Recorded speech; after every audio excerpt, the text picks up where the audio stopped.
就係剛剛過完嘅7夕，香港尖沙咀一間餐廳入面發生咗一件睇起上嚟好平常，實際暗湧緊勁多嘢嘅事。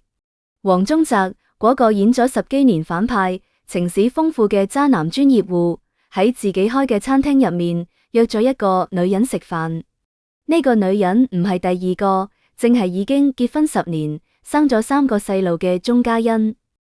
兩個人戴住同款漁夫帽，由正正經經微笑影相，影到都嘴賣萌。黃宗澤舉住隻生蠔瞪眼張嘴，鐘嘉欣就都嘴配合，個畫面甜到似偶像劇。呢啲相一出，全網即刻炸咗。但真正令人意外嘅唔係呢頓飯本身，而係呢頓飯背後嘅時間線。就係幾個月前，鐘嘉欣仲俾人捲入一線勁大嘅婚變傳聞。港媒爆料，佢已經喺加拿大起訴丈夫 Jeremy， 要求重新分割財產，爭奪3個細路嘅撫養權。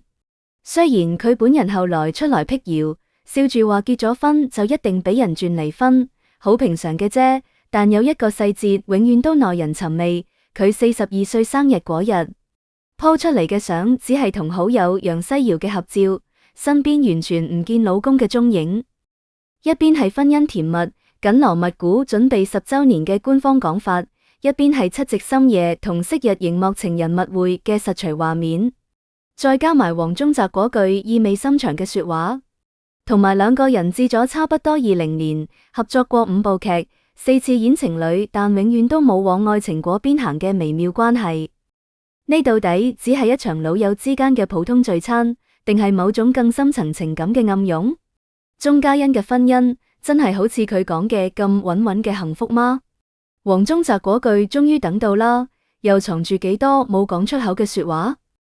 今日我哋就一層一層揭開呢團迷霧，睇下呢場跨足10年嘅意難平到底藏住點樣嘅真相。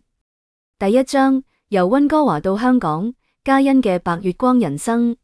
要明白而家嘅局面，我哋一定要翻去故事嘅起點。鐘嘉欣1984年喺加拿大溫哥華出世，係個標準嘅華裔女仔。2004年，20歲嘅佢參選國際華裔小姐，一舉拎到冠軍，之後簽約 TVB， 正式踏入香港娛樂圈。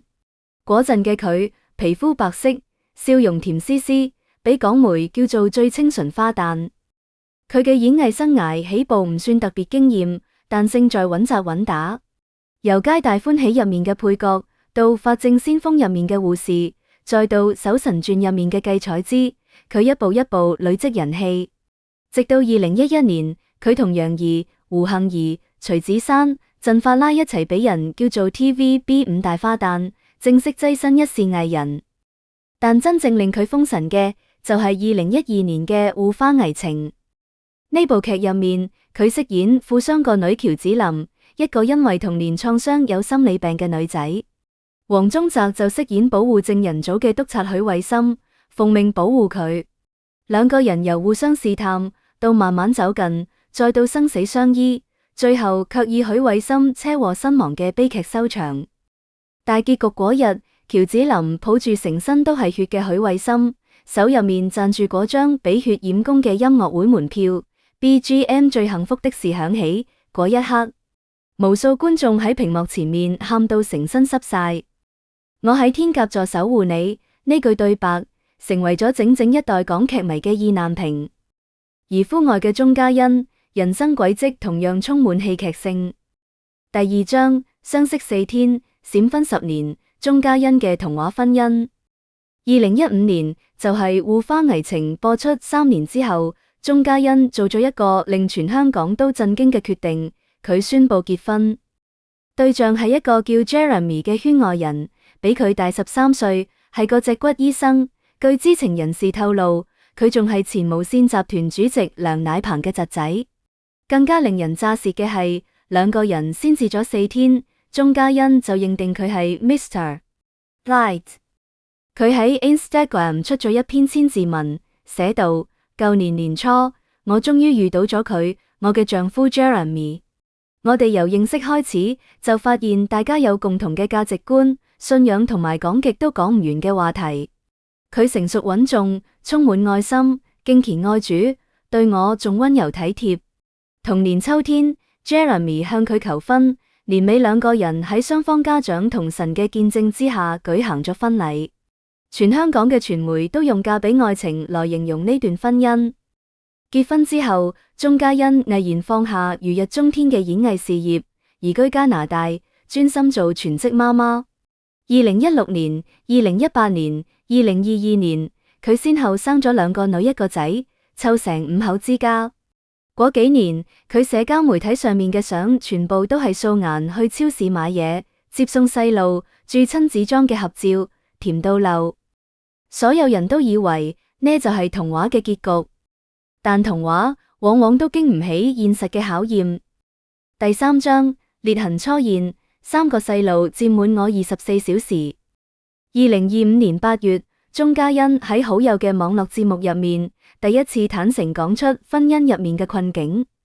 佢話3個細路嘅日常照顧幾乎佔咗我24個鐘，每次由香港做完嘢返加拿大，細路哋一湧上嚟喊媽咪，我下意識就忽略咗旁邊等我嘅丈夫。就連 Jeremy 想完整睇完一部電影都變成奢望。呢番說話一出，輿論即刻譁然。原來嗰個嫁俾愛情嘅鐘嘉欣喺婚姻入面都有咁疲憊嘅一面。據知情人士透露，2個人喺核心問題上面嘅分歧越來越深。一方面 Jeremy 希望長期留喺加拿大生活，但鐘嘉欣就越來越想返香港發展事業。另一方面，2個人喺細路教育理念上面嘅衝突，亦都令本來就少單獨相處時間嘅夫妻關係雪上加霜。更加勁爆嘅係，2025年10月，鐘嘉欣突然喺 Instagram 直播入面公開咗當年嘅婚前協議副本，直認呢份協議有欺騙性條款。佢控訴 Jeremy 當初透過家姐接近自己，刻意喺協議入面設置唔平等嘅條款，甚至限制咗佢婚後收入嘅支配權。而 Jeremy 嗰邊都唔示弱，即刻以誹謗同違反婚前協議為由提出反訴。一時間，鐘嘉欣婚辯衝上熱搜，全網即刻炸咗。第4章，辟謠同疑雲，唔使理呢啲小事。面對鋪天蓋地嘅傳聞，鐘嘉欣喺2025年11月15日出席活動嘅時候，親自出來回應。佢嘅態度非常淡定，甚至帶住笑意，唔使理佢。結咗婚就一定俾人轉散，拍拖又俾人話唔襯。其實唔使理呢啲小事，喺娛樂圈入面好平常嘅啫。佢仲甜蜜咁透露，自己同丈夫正喺度籌備結婚10週年嘅慶祝活動，笑稱老公係個直男。想要啲乜直接話俾佢知就得。俾人問到最浪漫嘅事係乜，佢話有一次傾偈嘅時候，佢握住我隻手蹲低，好誠懇咁望住我講嘢，嗰種眼神同聲音令我覺得特別浪漫。呢番回應一度令輿論風向逆轉，好多人開始相信所謂嘅婚變只係營銷號編造嘅謠言。但有一個細節永遠都令人唔可以釋懷。2026年4月，鐘嘉欣42歲生日嗰日，佢喺社交媒體鋪出嘅合照入面，只有佢同好友楊茜瑤，完全唔見老公嘅身影。而同個月，佢喺佛山開演唱會，全場爆滿，張柏芝仲專程過嚟撐場，狀態好到爆。一邊係婚姻甜蜜嘅官方講法，一邊係生日唔見老公嘅微妙畫面。呢到底係唔使理嘅小事，定係自己先知道冷暖嘅真相？第5章，黃宗澤嗰個活唔到98嘅男人。要明白鐘嘉欣同黃宗澤嘅關係，我哋一定要先講下黃宗澤呢個人。黃宗澤1980年喺香港出世，1999年加入 TVB， 由跑龍套做起，一路捱到出頭。佢生得一張壞男人嘅面，演起反派入木三分，但婚外嘅佢就係出咗名嘅情場浪子。佢同胡杏兒嗰段9年嘅戀情，曾經係港圈最被睇好嘅金童玉女。兩個人由2005年公開戀情，到2012年分手，足足9年。分手嗰陣，胡杏兒喺頒獎禮上面含住淚話：我好多謝佢，因為佢令我成長。而黃宗澤就俾人影到喺酒吧飲醉，一塊面都好落寞。之後黃宗澤嘅情史依然好精彩，但同鐘嘉欣之間就永遠都保持住一種微妙嘅距離。佢哋合作過5部劇，4次演情侶，但夫外幾乎從來冇傳過緋聞。鐘嘉欣曾經喺訪問入面講過句大實話：我哋根本唔係大家中意嘅類型，傳緋聞純粹係觀眾睇夫太投入。但有意思嘅係，每次俾人問到護花危情嘅結局，黃宗澤都會話：下次我出錢拍，一定活到98。呢句說話佢講咗一次又一次，由2012年講到2026年，足足14年。一個男人對一部劇嘅結局執念到咁深，到底係因為個角色，定係因為嗰個人？第6章七夕密會，終於約到啦，背後嘅心意。時間返去2026年8月19日，七夕當晚，黃宗澤喺尖沙咀自己嘅餐廳入面約咗鐘嘉欣食飯，兩個人戴住同款漁夫帽，打扮悠閒，由正經微笑影相，影到都嘴賣萌，完全冇偶像包袱。黃宗澤po上調侃，明明可以好好影，點解最後變成咁？鐘嘉欣就回佢：波波，終於約到啦。呢頓飯睇起上嚟只係一次老友聚會，但擺喺鐘嘉欣分辨傳聞嘅背景之下，就顯得特別耐人尋味。據知情人士透露，呢已經唔係兩個人今年第一次合體。早喺2026年4月，兩個人就喺內地一個頒獎禮上面重逢。鐘嘉欣主動鋪出兩個人頭貼頭嘅合照，黃宗澤睇到之後即刻回應：幾時先可以再一齊合作，拍一部新嘅經典作品？兩位當事人都公開表達過想合作嘅意願，劇迷就更加瘋狂吹劇，大聲喊要拍護花危情2.0。但問題係，一個已婚，一個未婚，一個喺加拿大有3個細路，一個留喺香港繼續拍夫。咁樣嘅兩個人頻繁一齊現身，深夜密會，互相話終於約到啦，真係只係老友傾下舊咁簡單嗎？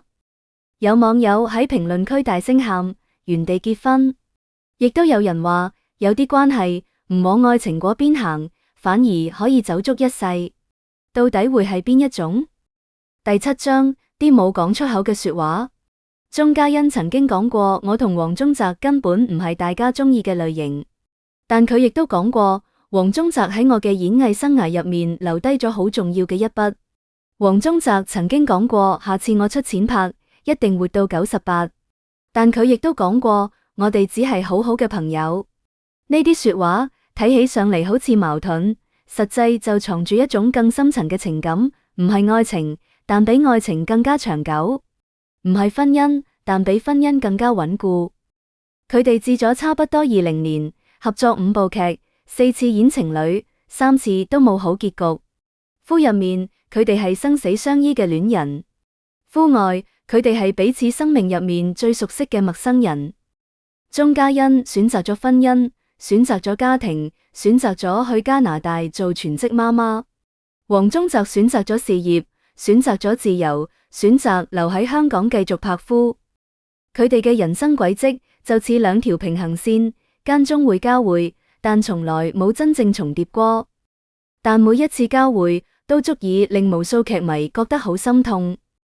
第8章真相或許永遠都唔會有。到發稿為止，鐘嘉欣嗰邊仲未對七夕密會呢件事作出任何回應。黃宗澤嗰邊都只係喺社交媒體鋪出合照，配文調侃，冇透露更多細節。呢場分辨嘅迷魂到底係真定假？鐘嘉欣同黃宗澤之間到底係友情定係愛情？呢啲問題或許永遠都唔會有確實嘅答案。但有一點可以肯定，有啲關係唔需要俾人定義，有啲情感唔需要結果。就好似護花危情嗰個令人心碎嘅大結局，許慧心死咗，喬子琳喊咗，觀眾意難平咗14年。但夫外嘅黃宗澤同鐘嘉欣用一頓飯、幾張搞怪合照，俾當年為 B 結局喊過嘅人一個溫柔嘅交代。夫入面冇辦法圓滿嘅，夫外早就係最好嘅結局。至於鐘嘉欣嘅婚姻到底係穩穩嘅幸福，定係自己先知道冷暖？呢個問題或許只有佢自己先知道，而我哋只需要靜靜咁等下一個七夕，下一個頒獎禮，下一個終於約到啦。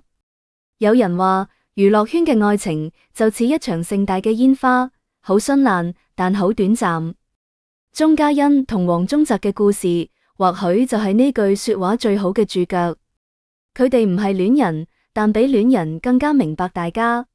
佢哋冇埋一齊，但用20年嘅時間證明咗有啲關係比愛情更加珍貴。至於呢場分辨嘅迷魂到底係真定假，或許已經唔重要。重要嘅係喺呢個充滿唔確定性嘅世界入面，仲有咁樣兩個人用一頓飯、幾張合照話俾我哋知，有啲嘢永遠都唔會變。比如友情，比如默契，比如嗰句講咗14年嘅，下次我出錢拍，一定活到98。